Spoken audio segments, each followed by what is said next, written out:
I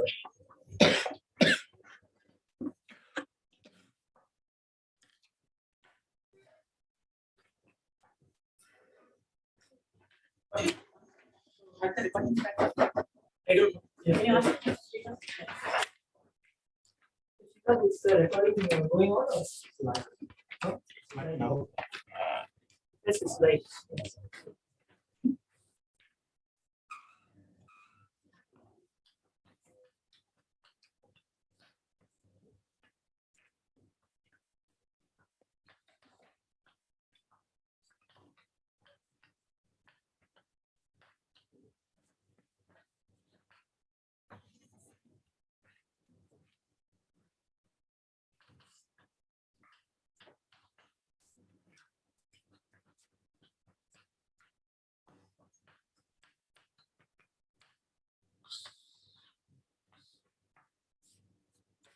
Okay, so before I get started, so I want to thank Agni and the organizers for giving me the chance to speak here. Okay, so I'm a slightly unusual choice for this lecture because I'm not I'm an outsider in Caffarelli's kind of mathematics. Okay, but anyway, so I worked on some convexity properties, so I don't want to overburden you with too many technical details. So I'll try to finish in 1 hour, but give you the main ideas. Okay, so what I will talk about is convexity properties of level curves. Okay, so you have some nice functions. So let me first start with meta theorem. So my goal is to give you an idea of what kind of theorems or what kind of results we can expect. I'll give you a few examples of the kind of PDEs that we care about, and then I will get to Caffarelli and Spruck's main theorem. Okay, so what is the meta theorem? So throughout this lecture, omega will be a bounded convex domain in Rn.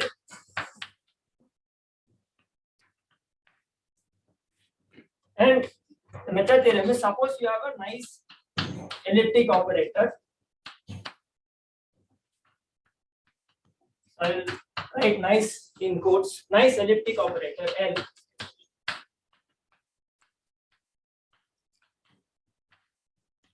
Okay. And if U solves LU equal to 0 in omega, and U has, again I will write nice boundary properties. By the way, if you have any questions, you can always feel free to ask. So, and if U has nice boundary properties, then the level sets of U are convex. Meaning one way or the other. So I write, usually I will write like this. So U bigger than equal to C, the super level set of U is convex. So convex means that if X and Y are there, then the line segment joining X and Y is also in.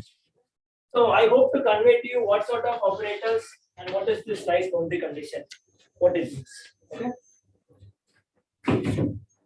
So let me start with a few examples of the kind that we will talk about. By the way, everyone here knows about green function or Laplacian, right? So I won't talk about anything much more than Laplacian or small perturbation of Laplacian. So, okay, so everyone, just to be on the same page, so green function of domain omega, I'll just write like this. So if the pole is at y, this is a harmonic function. This is harmonic in omega except at y, and g of x comma y is approximately mod x minus y to the 2 minus n plus big O of 1 as x goes to y. And finally, there is a third property, which is that gxy goes to 0 as x goes to some boundary point. Okay. So, our domain omega, you have a point, the pole at y, then this is the green function. Okay. So, it's harmonic everywhere except at y. Near y, it behaves like this fundamental solution, and it goes to 0 at y. So, I will So I'm going to give you some examples of the kind of PDE which illustrates this meta theorem, and then I will, as I said, I will go to the Caffarelli scholar. So let me order them.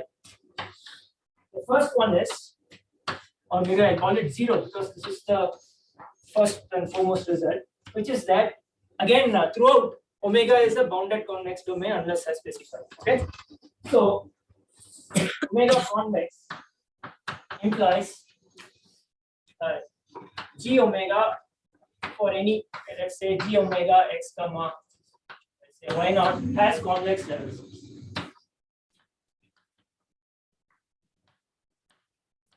Okay, that means that the set, I usually call it gamma C, which is the set of x such that y naught is fixed, g of x y naught bigger than equal to c is convex. So if your domain is convex, the green function inherits that property. So I like to call this phenomena as propagation of convexity. So the solution inherits certain properties from the domain, in that if your initial profile is convex, all subsequent profiles are convex. And this result in n equal to 2, this is folklore,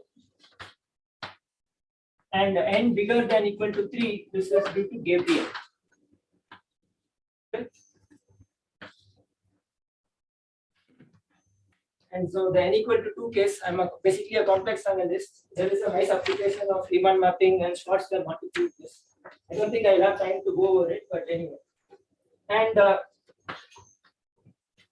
the next example, okay, sir, okay, so Green's function, domain is convex, Green function has convex level set. The first example, which is a generalization of this, is what are known as convex ring theorems, which fall under this type. So what is it? So let omega 1 and omega naught be bounded convex domains in Rn. So one of them is strictly contained in the other one. Okay. So I'll just draw a picture. So the inside one is omega 1, the other one is omega naught. So suppose U solves the following problem. Suppose U solves the following. Laplacian U is 0 in omega naught minus omega 1 closure. U is 0 on del omega naught, and U is 1 on del omega 1. So that means in the picture, the ring is this shaded domain. Okay, that's the ring between the two convex annuli, and U solves. U is harmonic in the ring domain. U has 0 boundary values outside, and U has 1 boundary value on the inner boundary. Then again, gamma C, which is U bigger than equal to C. Okay, so maybe I will have to include this. So I will include this one. If you draw a picture here, maybe I have some color chalk.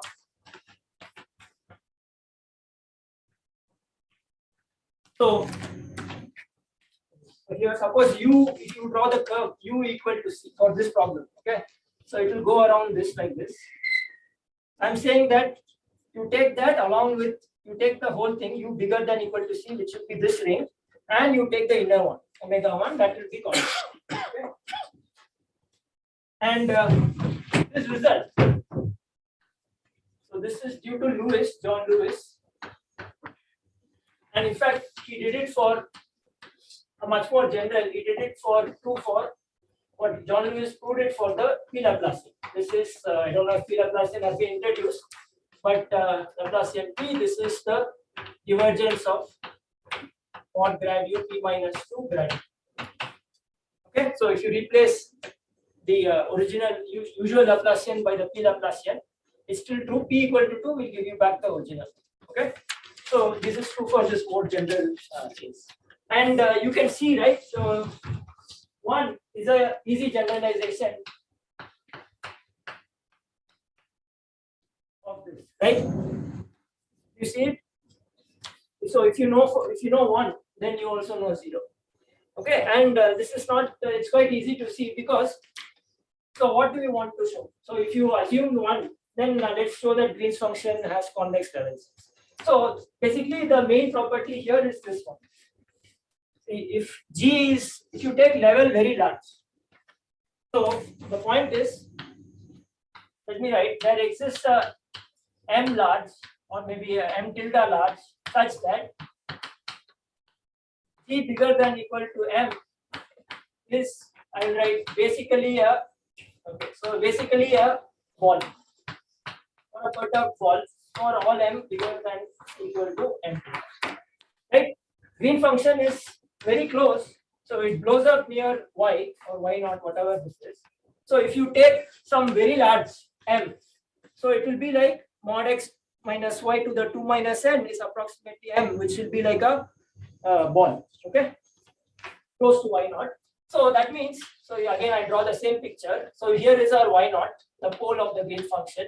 So if you take M very large, this is approximately perturbed ball. So on this curve, on the boundary of this, G is M or whatever, right? M. And what is G here? It is 0.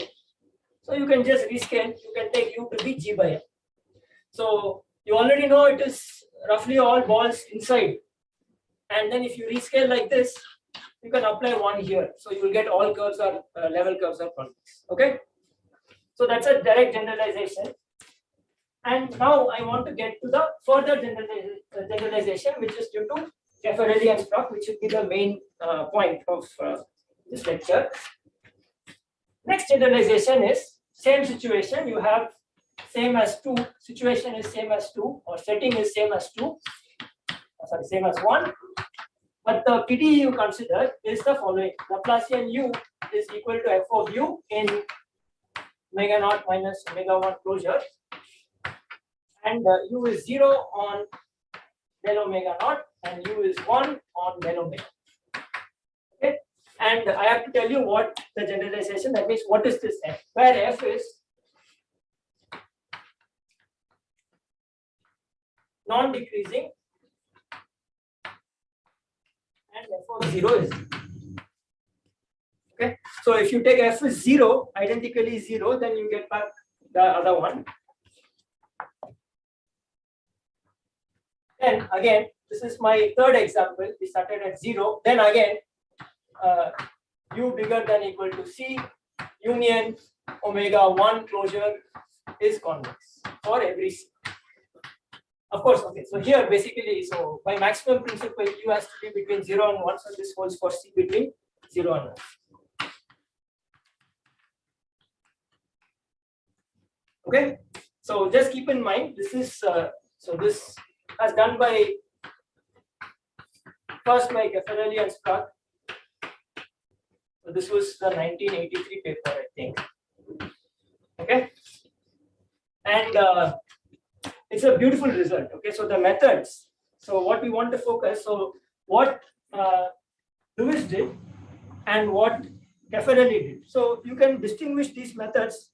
They're usually called. There are two kinds of methods. One is macroscopic, and the other is microscopic.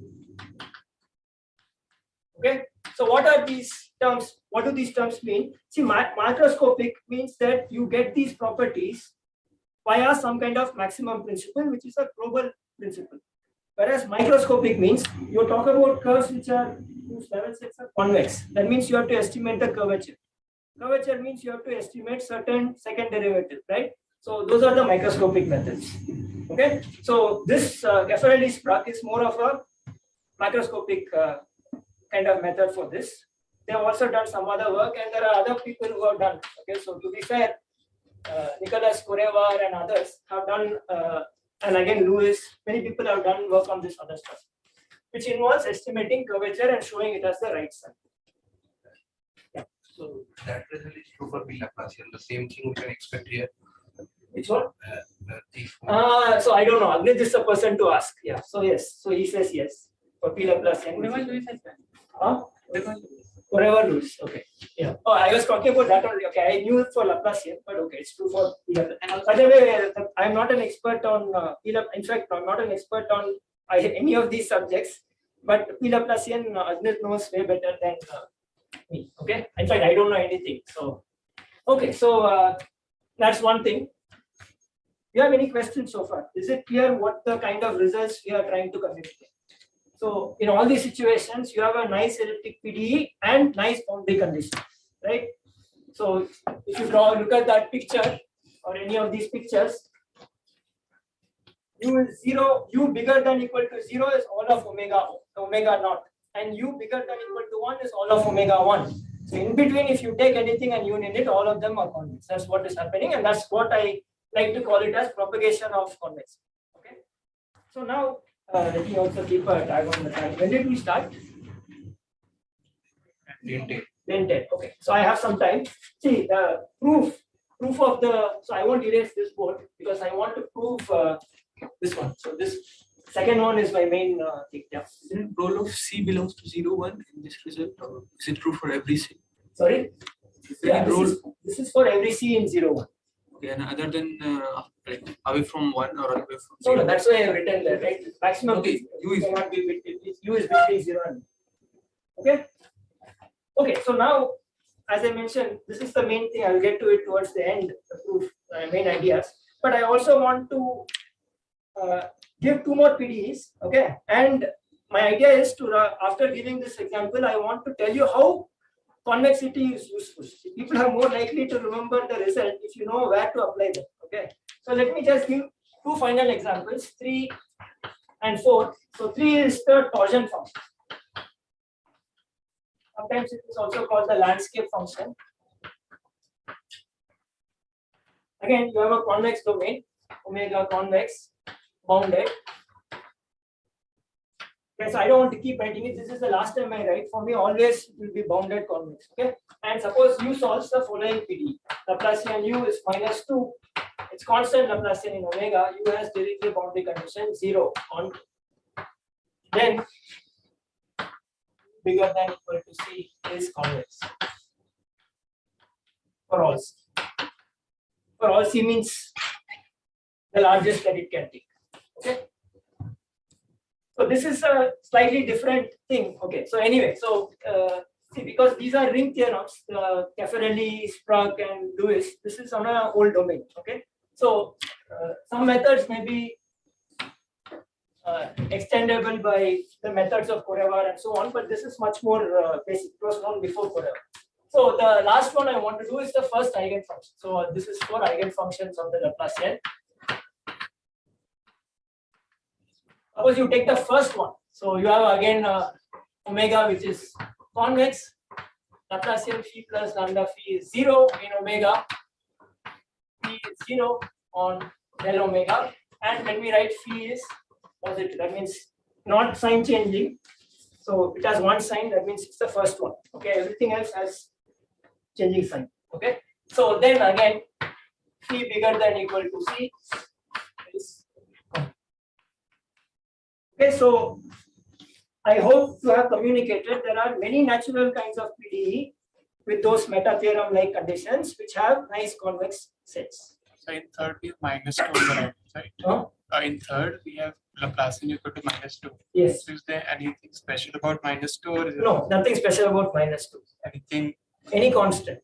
any constant? So if you keep Laplacian u is 1, then you have to change from u bigger than equal to C to u less than equal to C. That's it. Nothing, it's a normalization. That's all I choose. Okay.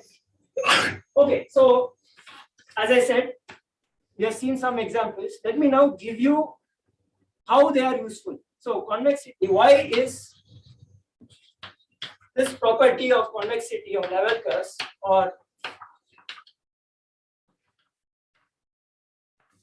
useful? That means, see, of course, there is an inherent geometric interest in this, right? There is something about it's a very geometric, very nice property. Therefore, it is bound to be important. But where can you apply it? So let me give you a few things. Okay, so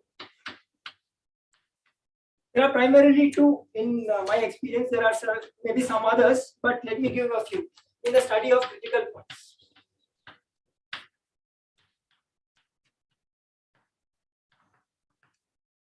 Okay, so how does convexity help in the study of the critical points of a certain solution. Okay, so let me illustrate this for the torsion function, the example 3. Okay, just to illustrate illustration. Under the condition that omega is convex, you have the solution u to the torsion function, then u has a problem. So I follow this numbering. Problem 3, that u equal to 0, the cardinality of this set. This is unique. There is only exactly one critical point. So you want to study how many critical points are there. This is a very hot topic in recent days because of some connections to localization of eigenfunctions. But this is a nice one to illustrate the convexity. Okay. So let me just give you an idea of this. Is it okay? So what is the result you want to show for that problem? The number of critical points of the torsion function is exactly 1. So it's easy to see. You must have at least one critical point, right? Because u is a superharmonic function which is 0 on the boundary. Okay, so you assume that omega is as nice as you want, smooth infinity or whatever. So therefore, the minimum is on the boundary, but there will be a maximum inside. So at the maximum point, the gradient must vanish. Okay, so there is at least one. So this is saying that there is only one. That's the only one. Okay, and the way it works. So very brief sketch. So let's say that supremum of u. By the way, u will be positive inside. Actually, again, maximum principle or minimum principle, whatever you want to call it. Supremum of u, suppose it is m, okay, on omega. And if u equal to m, so this is a whatever value, so R max of this u of x naught, gradient vanishes there. Suppose there are 2 points where m value is attained. So suppose here is x, here is y. In both of these, u of x and u of y are both there. I will show that there is a unique maximum. Okay. Suppose u of x is m and u of y is m. So add x and y. So what do we know? The level sets are convex, right? That's what we know. That means you look at the set u bigger than equal to m. We know this is convex by our theorem. So if x and y are both, if they are both in this set, if they are both in the set, the whole line segment is in the set. So we'll draw a picture. So here is x, here is y. So here on this whole line segment, the u cannot cross n. It's the largest value, so u equal to m. But as you know, these solutions are real analytic. They are after all perturbations of the Laplace. Okay, that means level set of a real analytic function is m. It can't stop midway in the domain. It has to go all the way. But on the boundary, it is 0. So it can't happen. Okay, you understand, right? U equal to m is a real analytic curve or so whatever you want. So you can't stop midway. It has to go across. But wherever it hits, there u will not be 0. It will be m. So. And the same works for the first eigenfunction of the Laplacian. There also the same argument shows there is exactly one unique maximum. But so maxima, number of maxima is 1. There could be saddle points. You have to use some other argument. So such a u has only 2 kind of critical points, either a maxima or a saddle point. There is no local minimum because it's superharmonic. So you have to argue somehow. This is from some topological fact, I mean Poincaré-Hopf, that number of saddles is 0. Therefore, if you, I'm not doing this, this is a Poincaré-Hopf argument. But once you know convexity, you have this problem. Is that okay? So this part I am skipping. And same argument, exact same argument works for first eigenfunction of Laplacian on convex. My second kind of application, or to illustrate where does convexity come into play, is when you try to prove certain maximum principles under some symmetry conditions. So I will give one example from my own work, which is suppose you take some unbounded convex domain. So I won't go through any proof. I'm just going to state the result and just illustrate how convexity is used. So this domain, for example, let us take this is y equal to x to the alpha. Alpha is I will say strictly less than. So for some some reasons, okay.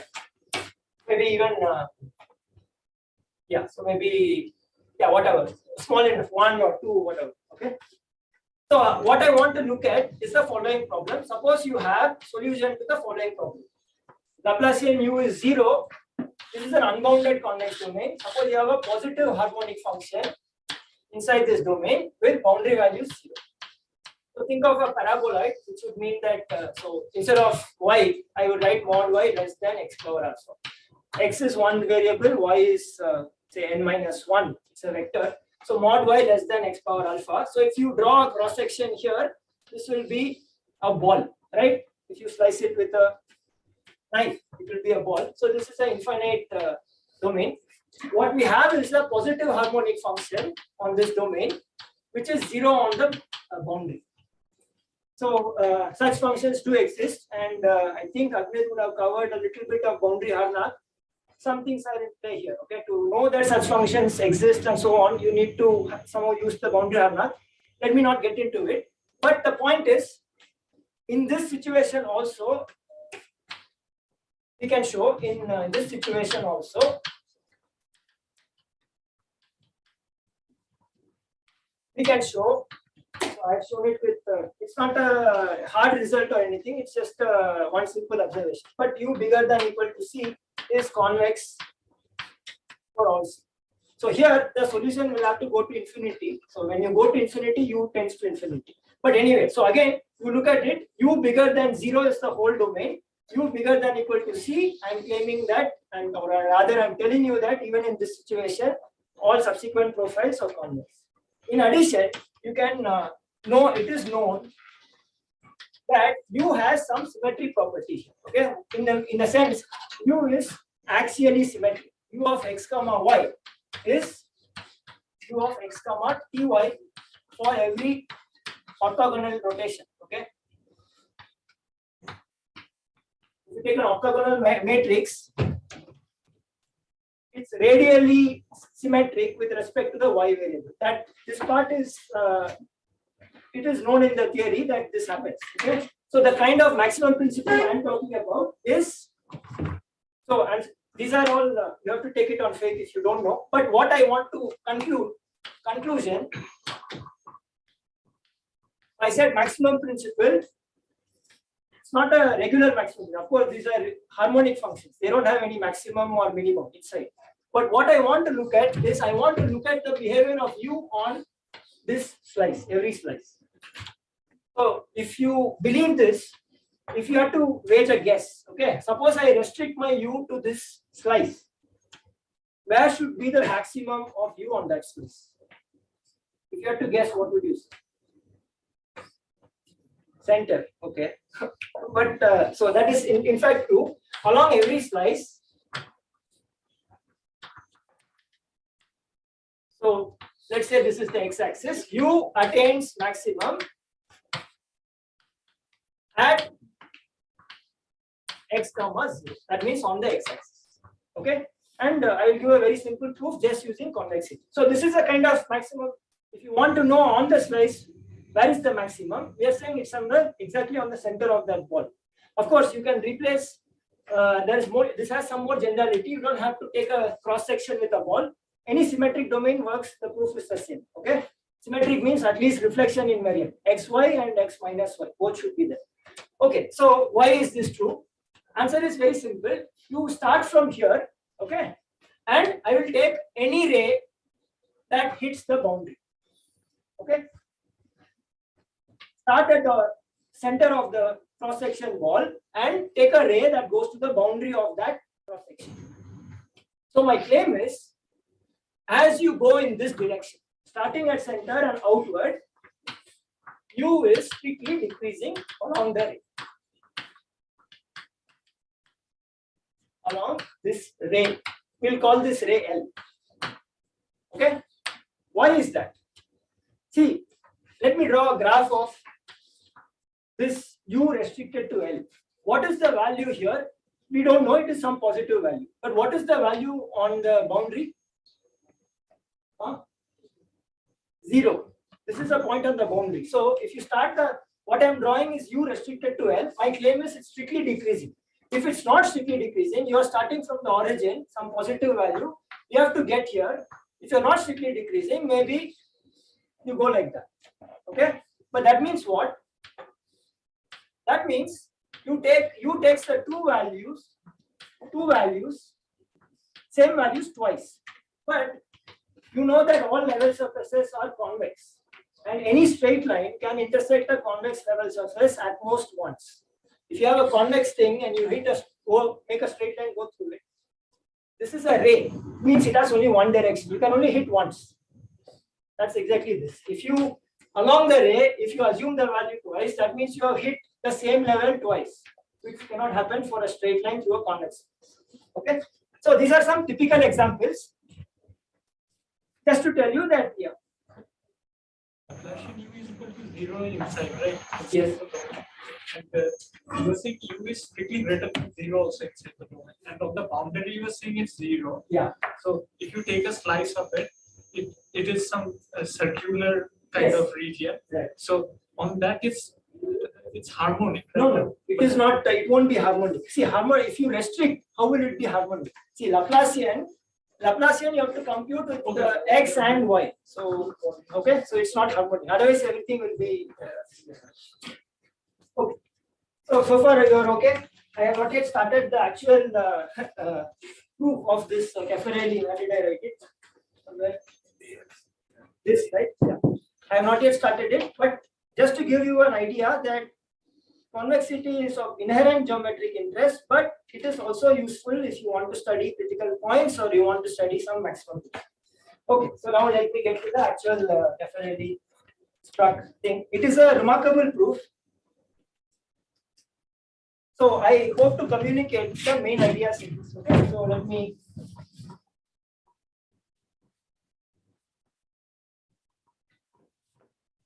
Do you have any questions so far?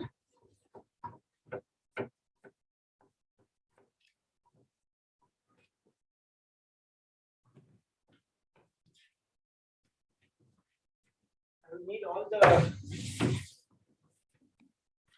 the boards except for that one.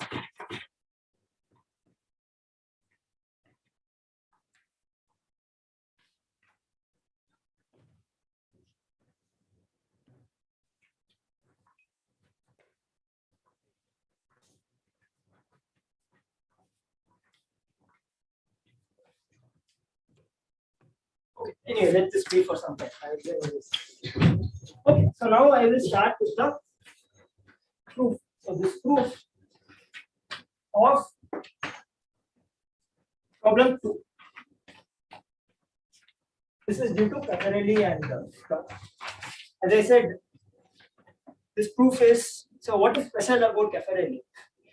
Well, although I am not really in his world, okay, but one thing which everyone appreciates, any analyst knows Caffarelli's name, is that see, PD is from an outsider's perspective, it is something that involves estimates, but very few can combine estimates or technical finesse with the kind of geometric intuition that he has.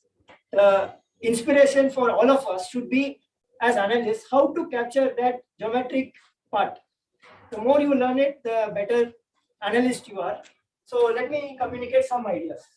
So proof of 2, I will assume. So we assume for simplicity that all the domains, I have written generally, I have written convex domains. I'm going to assume that convex domains are infinitely smooth, the real analytic boundary, blah, blah, blah. Okay.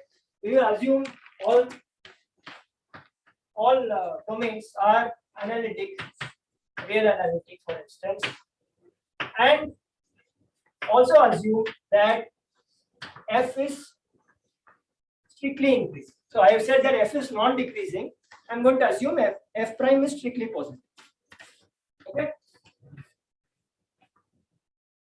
And if you want, you can assume smooth also. But for those who are not super comfortable with this kind of stuff, until the very end, you can think of f as 0 so that you are more comfortable with harmonic functions. Nearly everything is the same, but there is some last part which requires this. But okay, so Okay, so this is, I have assumed this. If you can prove for such f and such omega, then you can approximate no problems. Okay, so if you can show for a instead of f non-decreasing, strictly increasing function, then you can go down from f epsilon. You can construct from f, you can construct f epsilon, which goes down to f. And if you know it for f epsilon, you know it for f. Okay, so those are no loss of generality, and let's not worry about that. We'll only talk about this. Okay, so the first step is introducing something called the constrained extremal problem. We are going to solve some to show that level sets are convex. We are a beautiful idea, which I don't think it originally started. So they have reformulated this result or this kind of extremal thing. I think whatever did it first, introducing this object, and then these people have adapted it, but it's absolute genius. So what is the thing? So I'm going to introduce a constraint functional. So what is it? So let f of x comma y comma z. So maybe I'll write it. Suppose, so just before I start writing, so you have 2 points, x and y in omega. Remember, or let me say omega naught. Okay, you have 2 rings, right? Omega naught, a full domain, omega 1 inside, and we know that it's convex. Domain is convex, so in general, z for me will denote a point on the line segment from x to y. Okay, so let me introduce this functional. So we are going to maximize, or rather, this is the work of Caffarelli and Spruck. We are going to maximize the following functional. So I write maximum of f of x comma y comma z. So maybe I write first. Okay.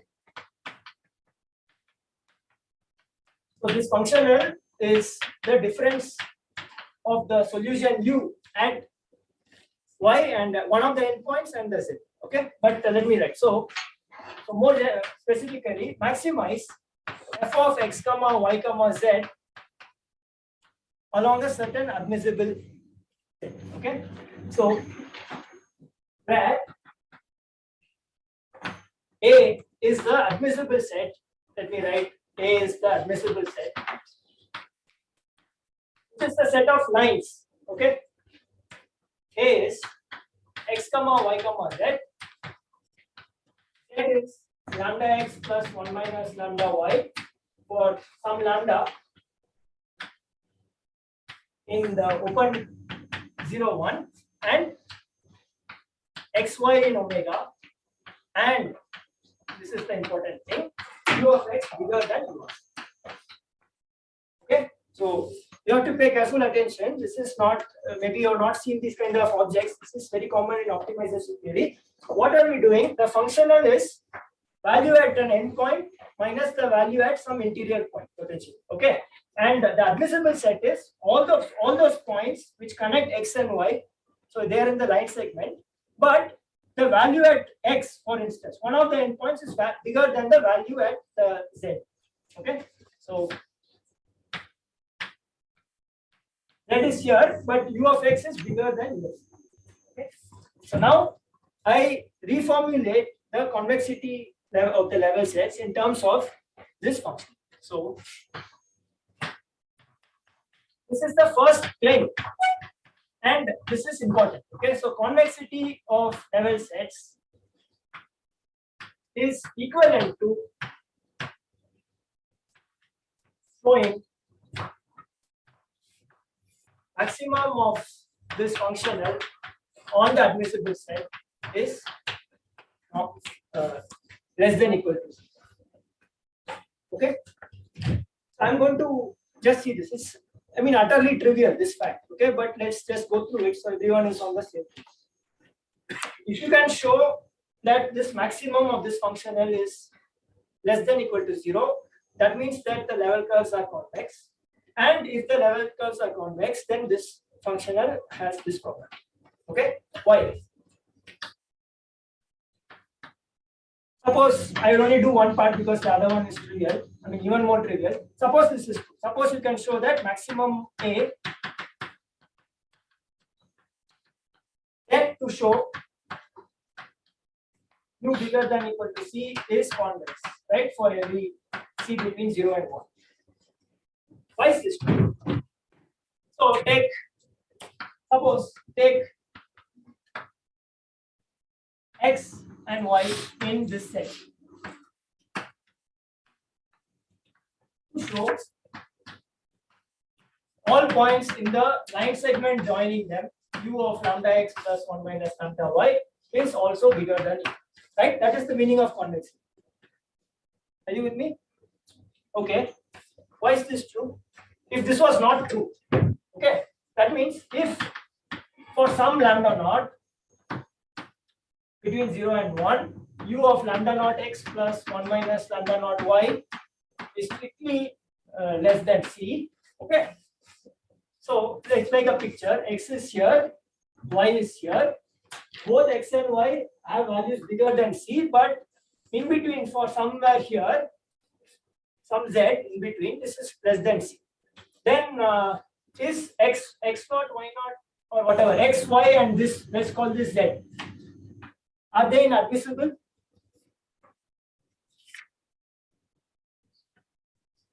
Are they admissible or not? So the value here, see, it is less than. So if you take this as your z, u of y minus u of z is what? What is the sign of that? U of y is bigger than equal to c. U of z is strictly less than c. So u of y minus u of z is strictly positive. So therefore, this is not true. So if you can show that, then level sets are convex. Understand? Same thing. If you take the other way, if the level sets are convex, then also this functional has less than equal to 0. Maximum is less than equal to 0. Completely trivial. So you do it. Okay. So this is the first step, which we will solve now. This property. This show that this functional has this property. So let me.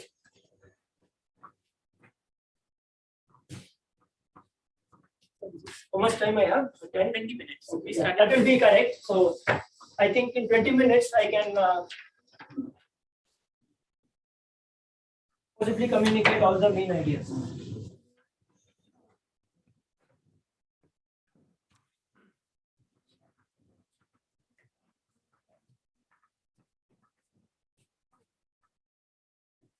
Okay.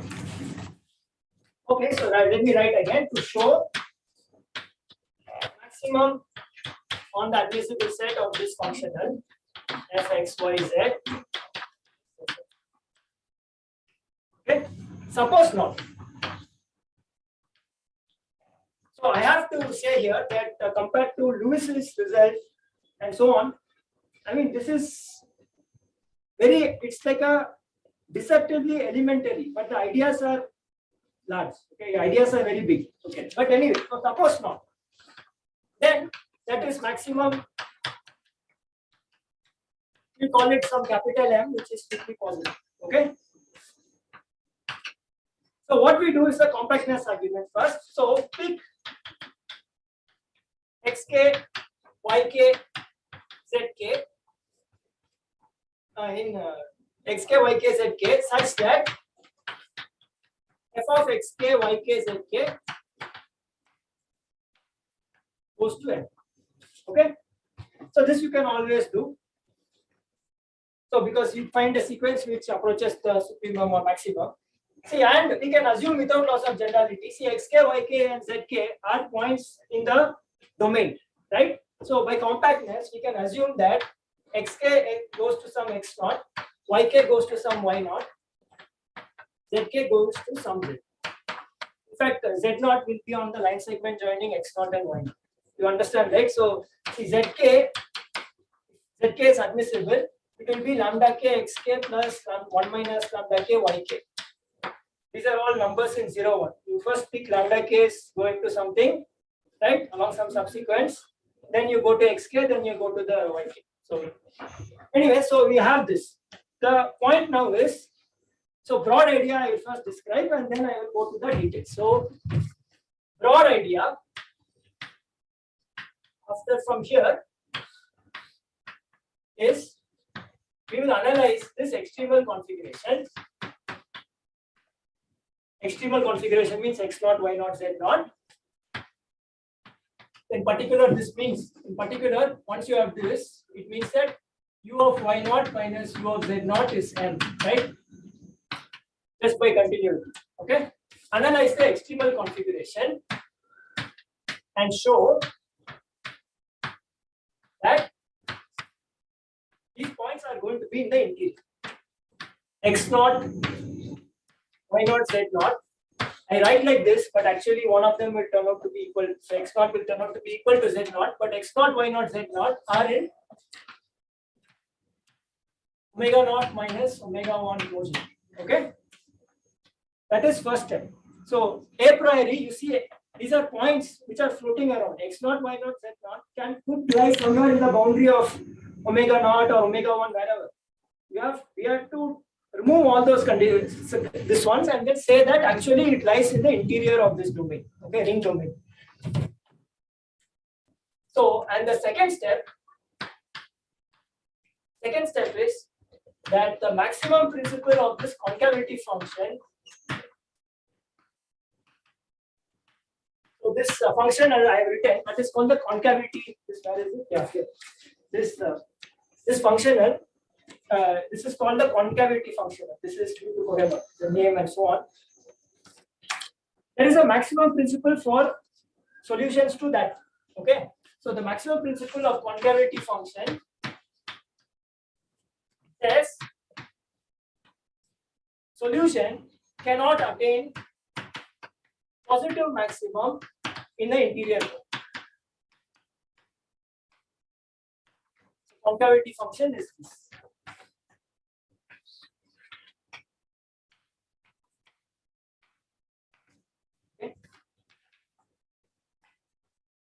Positive maximum in the interior. It's not one of your standard operators, but the operator which is defined like that, solution to that. Suppose you can show. So one step, you show they are all lying in the interior. Other step, show that maximum principle prevents any positive maximum. We already know the maxima is positive, right? This is m, which is assumed to be positive. So this cannot happen. That is the broad idea. Okay. So now I will get to showing this. Why? Okay, so I may not be able to tell you all the stuff, but there are some obvious configurations you can throw away. Okay, so is it okay? The broad idea, this and this. So now let me get to the proof. But for the proof, this lemma, it's very simple lemma, but this actually is the main lemma because this is the one that allows you to prove this thing for P Laplacian or whatever. Okay, what is this lemma? Lemma is if the origin, it doesn't matter, nothing special about origin. If origin is in omega 1 closure, then x dot grad u is strictly less than 0 for all x in omega naught minus omega. Draw picture. This is the picture. Okay, so we assume that maybe origin is somewhere here. I'm saying take anything in the ring domain. Okay, and in this ring domain, x dot grad u. Okay, this one is strictly negative. So I will just sketch it. This is very easy if u is harmonic. Okay, so see where is grad u on this set. So u is 0 here and u is 1 here. Right? These are level sets of u. Okay. Gradient points where? In which direction? Gradient points where? In this picture, u is 1 here and u is 0 here. If you take a point on the boundary, which direction will gradient point? Gradient points in the direction of fastest growth, right? So it is 0 here. That means gradient should point somewhere in the interior, inward. Yes? And gradient is normal to the level surface. So it is normal to this, normal at this point, and it's pointing inward. Okay. But that means, so let's say this is your x.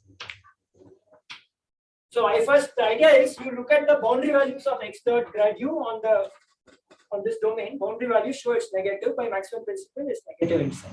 So x dot grad u, well, in the case of f is 0, if this is harmonic, this is a triviality. Maybe many of you have seen it. if u is harmonic, then x dot grad u is also harmonic. Okay, so if you are not used to this f business, for now assume that u is harmonic, f is 0. So x dot grad u is harmonic, but look at the boundary values. What are the boundary values? The gradient is normal to this surface, the here, and is pointing inward, whereas x 0 is here, x is this point, x points outward direction. Okay, and the angle between them is a obtuse angle. So x dot grad u is negative, right? Same thing happens here. So boundary values. So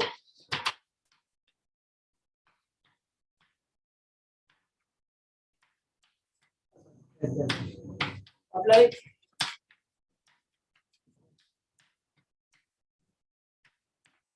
So on each of these boundaries, x dot grad u is negative, and therefore, since it's harmonic or solves that equation, therefore it is harmonic. Therefore the estimate holds inside also. So now I come to this analyzing extremal configurations. Okay. So this is just an aside. I have to use this somehow. Okay. So I want to show first step is that all these points are in the interior. They're actually in the ring domain. Okay.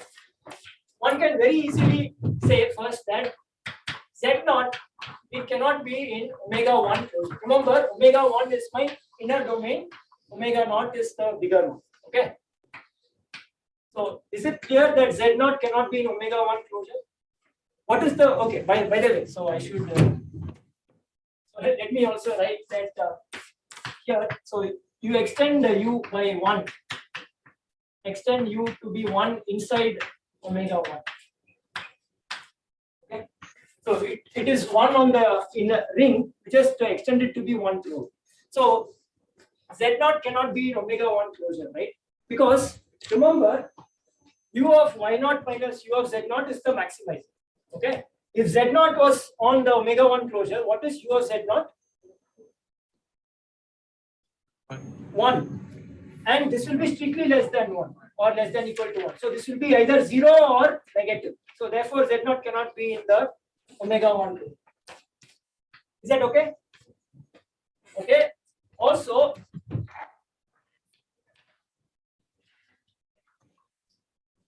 y0, similarly, y0 cannot be in the boundary of omega 0 because u of y0 is 0. So u of y0 minus u of z0 will be negative or 0. So again, not positive.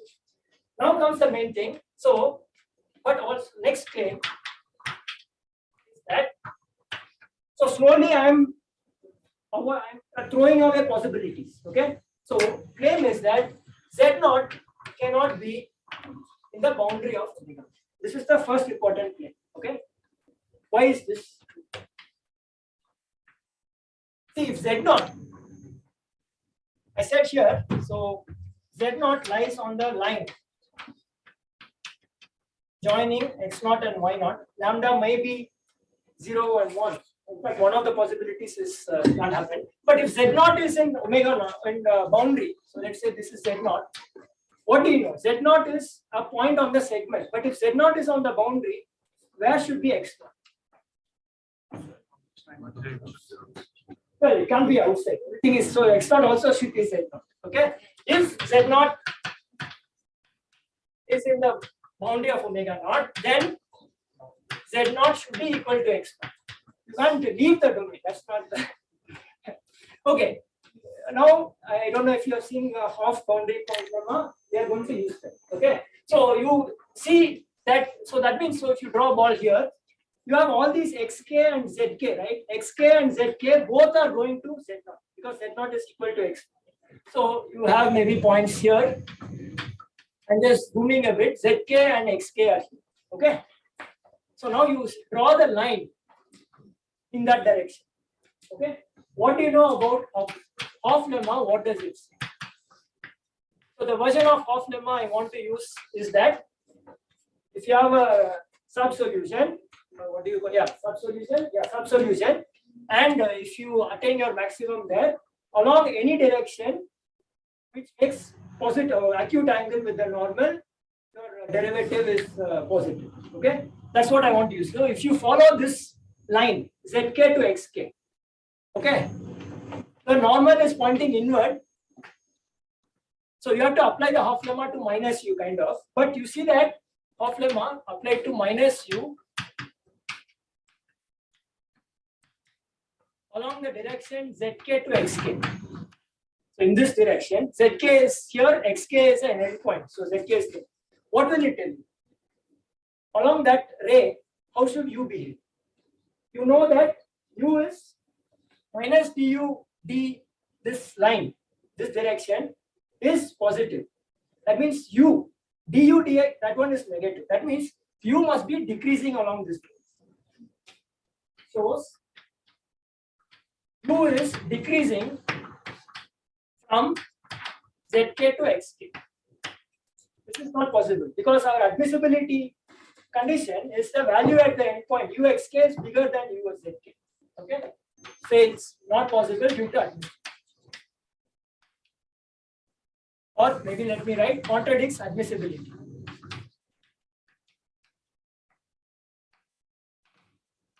Is it okay?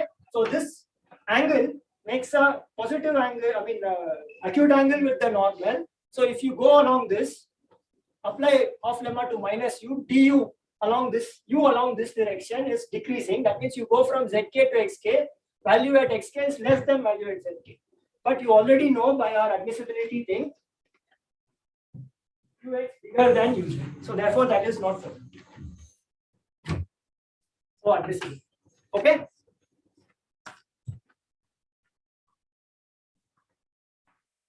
Okay, so the next claim I want to make, so claim 2. Okay, let me see how much time I have. Okay, so anyway, so let me, I have to speed up a bit, but let me make the claim 2, which is that. So once I have done this, okay, so y naught is not in the boundary, z naught is not in the boundary. Claim 2 is that so also it's obvious y naught cannot be equal to x naught, right? If y naught and x naught are the same, then z naught is the same as y naught and x naught. But u of y naught minus u of z naught will then be 0. So that's not okay. So let v be the vector. Just stick to their notation. Will L be the direction in this unit vector along from pointing in this direction, y naught minus x naught. Okay. My claim is the following things. In this direction, the derivative u along this L direction at z naught is 0. X naught y naught, the segment x naught y naught is in omega 1, sorry, omega naught minus omega enclosure.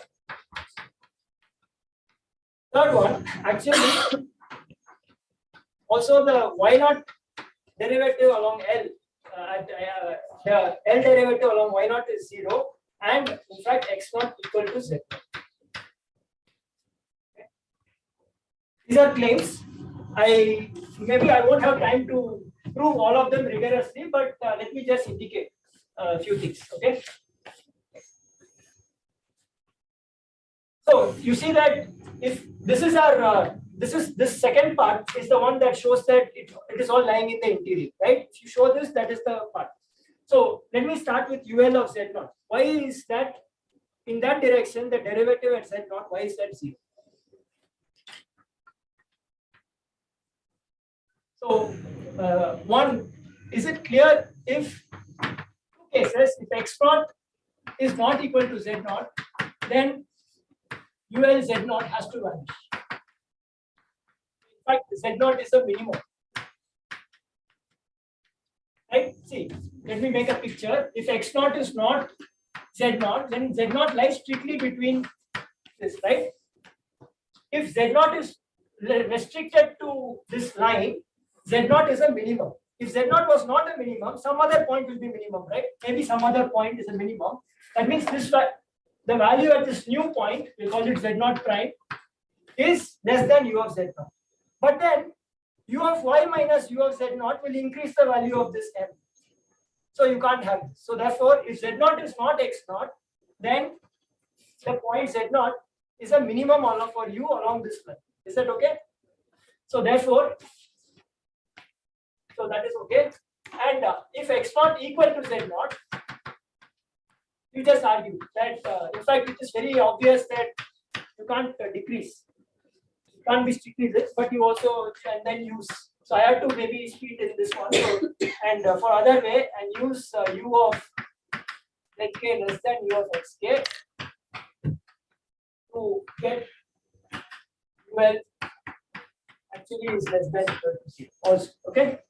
So this is utterly obvious. If ul of z naught is negative, that means in near z naught it's decreasing. So again the admissibility, you will increase the m value. Okay. So finally for 2. So this part is not hard. You should try to prove it.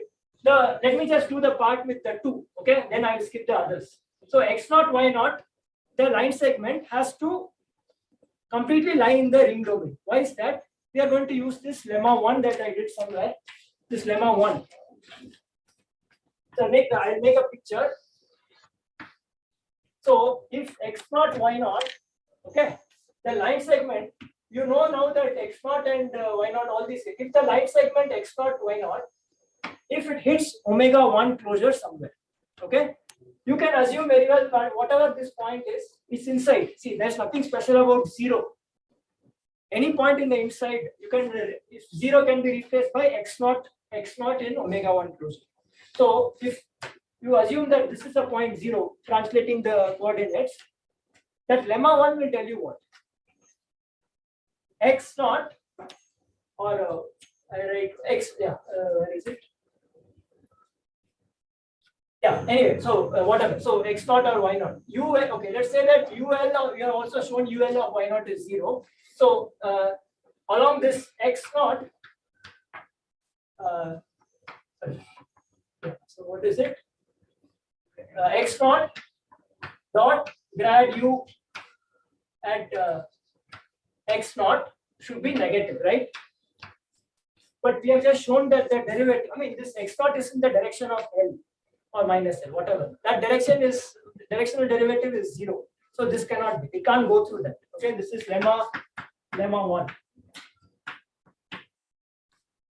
Okay, so the line segment cannot hit this one. Okay, so yeah, sorry, I'm probably going taking too much time, but so the remaining portions of that I will skip, but I will get to a very important property. There is maybe this will be lemma 2. Lemma 2 is the stability property. So, I mean, this is okay so far. So you start kind of ruling out various possibilities, and you finally get that x naught y naught is in the line segment. I am skipping this portion that z naught, actually x naught should be z naught. I don't have too much time to go over that. But anyway, if you assume that there is a stability property, which is that the gradient y naught and the gradient x naught, z naught, both point in the same direction, is parallel to. So we are assuming. So you assume that I have already proved. Assume you have proved that x naught is equal to z. Okay. Gradient of u y naught is parallel to the gradient at z naught. This is a very important property. Why is this? Okay. Let me just communicate. For instance, the most favorable situation for you. So suppose here is y naught, here is z naught. So in R2, actually in R2, if you assume ul of z naught is 0, ul of y naught is 0, in R2 there are only two directions. Okay, so this will automatically tell you either they are parallel or they are facing opposite ways. But for instance, if they are facing opposite ways, the gradient at this point y naught is facing this way and at z naught is facing that way. Then do you see what is happening? So if you move along this way, you are going to do what? So if you move z naught along the opposite direction a little bit, you will increase the value at Z0. If you go along this a little bit, you will increase the value of Y0. U of Y0 minus U of Z0 will again increase. So the situation when it, at least in R2, you can't have going the other way. So the point is either they are parallel or they are negative. The other one is parallel in R2. But if you have this, you move U slightly along the backward direction. You will decrease the value of Z0. You move U along this direction. Y0 at this direction. Then you will increase. Okay. So that is basically the idea. Not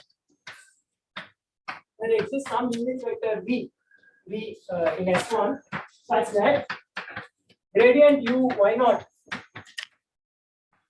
positive and gradient u z0 is negative, right? How do you do? If two vectors are not in the same direction, you can always find a third vector which makes one angle with the other one and acute angle with the other one, right? So then you move, instead of this up down, you move y0 along v direction and z0 along minus v direction. That's it.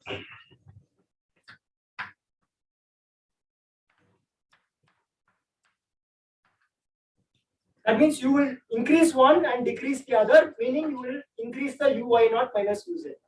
Okay. Okay. So I'll finally get to the punchline.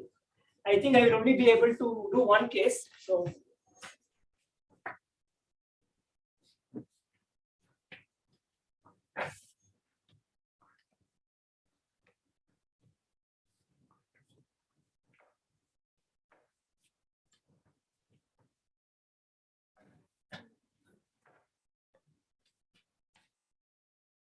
I mean, it's really